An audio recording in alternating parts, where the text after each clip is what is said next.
Irving throws it ahead to Smith. Smith, alley-oop to James. Wow!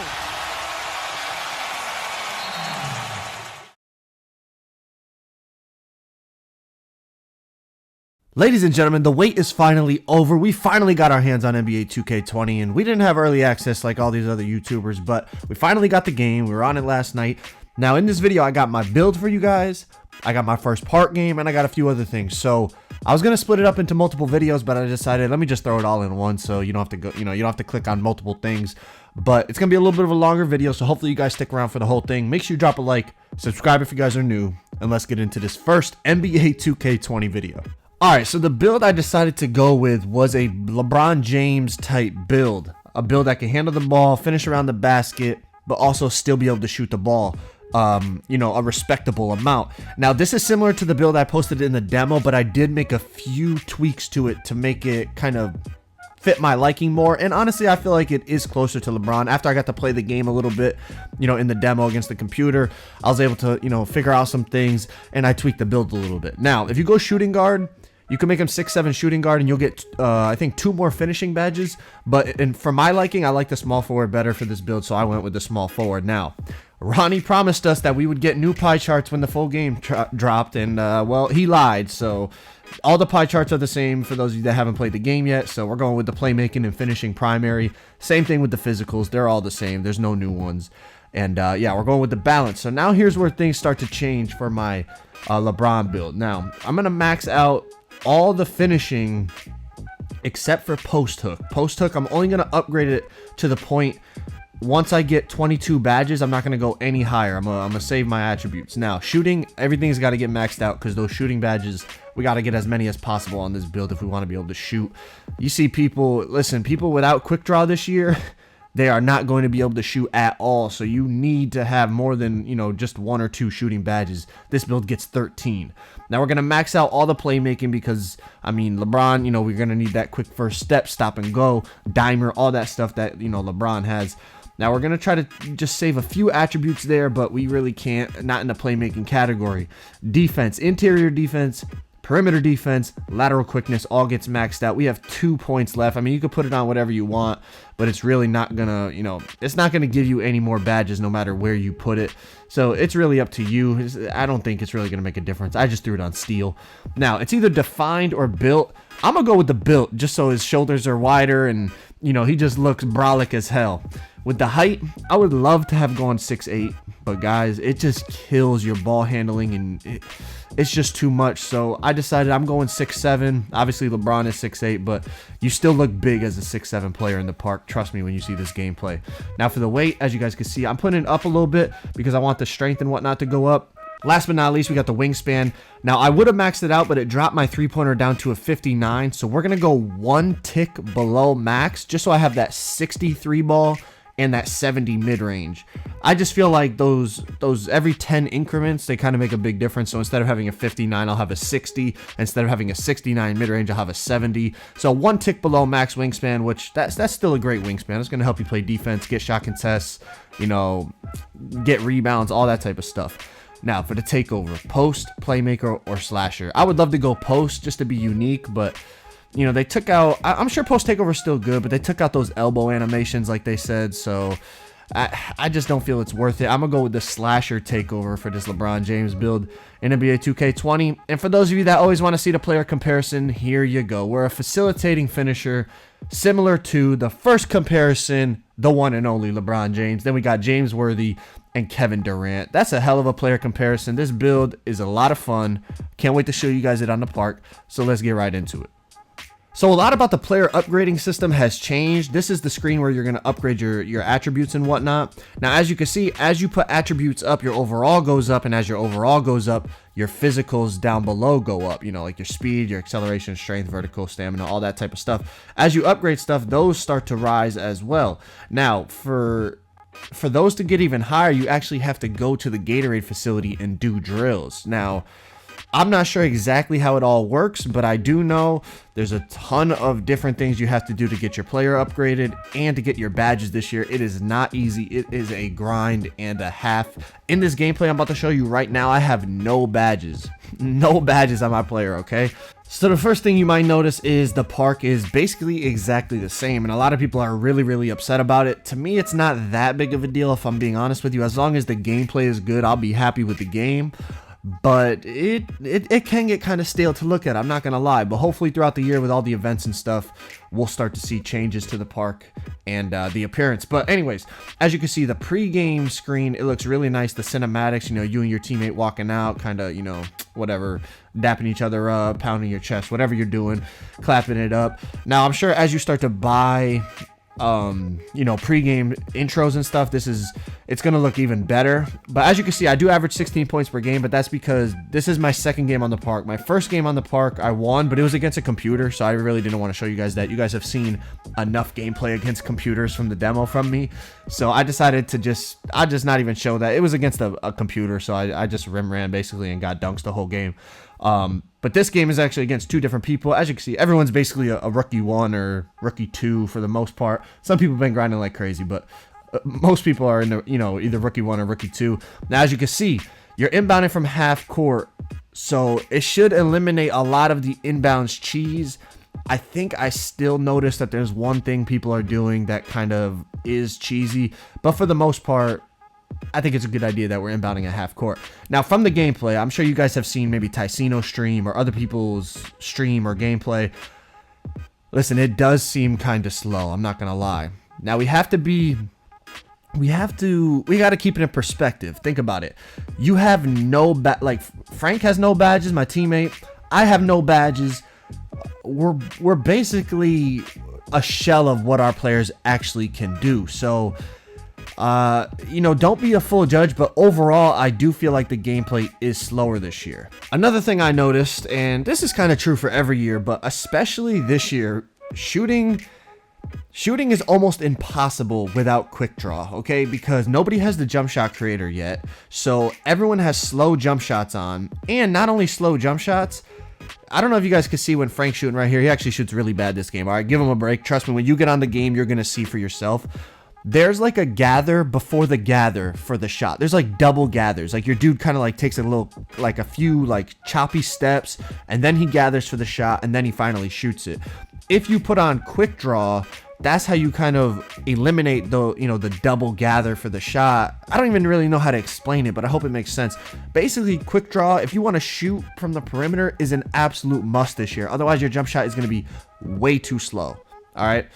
Another thing I noticed is inside builds, at least for the beginning, are going to be dominating. Like inside centers, getting rebounds, getting like put back, dunk, like, you know, rebound, go back up, dunk, stuff like that. And then slashers with blow-bys. We start this game off a little sloppy. I'm not going to edit anything because I want you guys to actually see how the gameplay is. I'm going to miss a couple shots. Frank misses a couple shots, but then we get our rhythm and we start turning up. But because the fact that nobody could shoot, like people just play back, so you have to, right now you have to have somebody that could score like down low, whether it's on a drive or in the post. You see like that dude hits the post fade there, like nobody could really shoot. You can't shoot consistent with these slow jump shots. Even some of the best stretch bigs like Grinding and Duke, these dudes that made stretches this year, they basically said like they have to grind their badges today before they could really go to the park because their player is not effective at all. Like even if they get a little bit of space, because they don't have quick draw, it takes too long to shoot. So inside builds are definitely kind of dominating the scoring right now in the park, but I feel like that's going to change as people start to get their badges, of course. It kind of does every 2K. But now this gameplay, like this one in particular of us playing, I'm a facilitating finisher. Frank's build is, I believe, a glass cleaning lockdown, but he's basically a sharpshooting rim protector. I don't know why they qualify him as a glass cleaning lockdown. Like he has a good a decent 3-point rating. He's basically the same sharp rim that he had last year.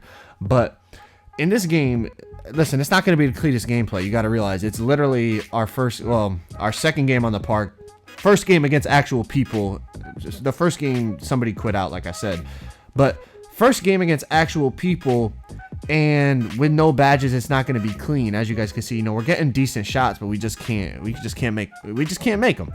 So it's not going to be the cleanest, but I just want you to get a feel of how the game is for those of you that haven't played it yet, or those of you that kind of want to see how my guy performs.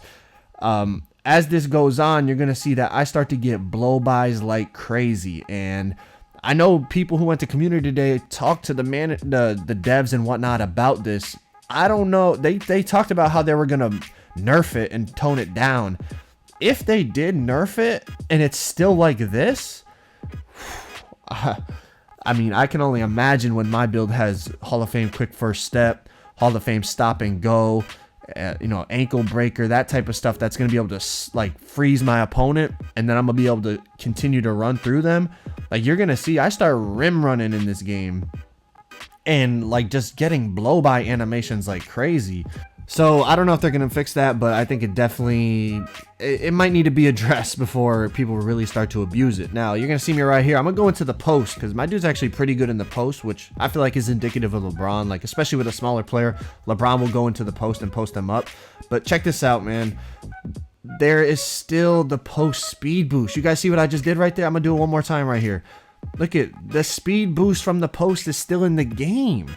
I was really hoping that was something that was going to be addressed, but check it out with the right hand going up over 2 people, getting a dunk. This build, I'm telling you right now, I can only imagine when he gets his badges, he is going to be an offensive juggernaut because the blow-by animations are real. Between the speed, the strength, and then the badges, look at, they're playing back. I'm going to pull up from 3 and knock it down. This is with the 63-pointer with no badges, okay? So I don't want to hear people talking about, oh, all your build can do is go in the paint. Listen, this is the first game in the park and I'm already hitting jump shots, okay? You guys see I'm 1 for 1 on jump shots. I'm in the post right here working. I'm going blow-by animations, getting dunks. I'm dunking over 2 people. You guys saw the alley-oops I had in the rec center. This build, listen, maybe it's not the build for you, but for me, I'm going to have a lot of fun on it. As you can see, we get slasher takeover. Remember those blow-bys I was talking about? Well, they are real, okay? They are really, really real. I'm going to go in here and I'm going to try to dunk over 2 people, but obviously with no badges, probably wasn't the best idea. But listen, for those of you guys that are still watching this video, 12 minutes in, comment down below if you're still watching, bro. I appreciate you. I'm going to tell you a little secret. I've talked to people who have played Park for 8 hours straight.